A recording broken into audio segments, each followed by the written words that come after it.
السلام علیکم ورحمۃ اللہ وبرکاتہ۔ آج کی یہ ویڈیو امام موسیٰ کاظم علیہ السلام جو ساتویں امام حجت خدا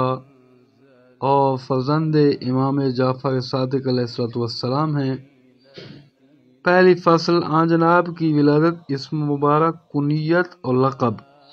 آپ علیہ السلام کی ولادت بسعادت اتوار کے دن ماہ صفر کی 7 تاریخ 128 ہجری مقام ابوا میں، جو کہ ایک مندل کا نام ہے، مکہ و مدینہ کے درمیان واقع ہوئی۔ آپ علیہ السلام کا اسم مبارک موسیٰ اور مشہور کنیت ابو الحسن اور ابو ابراہیم ہے، اور آپ علیہ السلام کے القاب کاظم، صابر اور امین ہیں۔ آپ علیہ السلام کا مشہور لقب وہی کاظم ہے، یعنی خاموش اور غصہ کو پی جانے والا، کیونکہ آپ علیہ السلام نے دشمنوں کے ہاتھ سے بہت مصیبتیں اٹھائیں، لیکن ان کے لیے بد دعا اور نفرین نہیں کی، یہاں تک کہ آپ علیہ السلام کی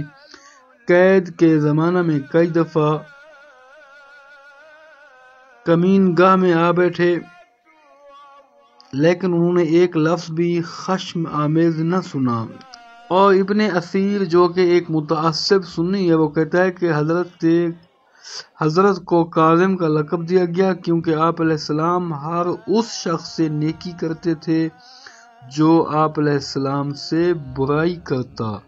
اور یہ آپ علیہ السلام کی ہمیشہ کی عادت تھی، لیکن آپ علیہ السلام کے اصحاب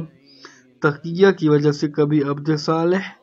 کبھی فقیہ یا عالم وغیرہ سے تعبیر کرتے تھے، اور آپ علیہ السلام لوگوں کے درمیان باب الحوائج کے نام سے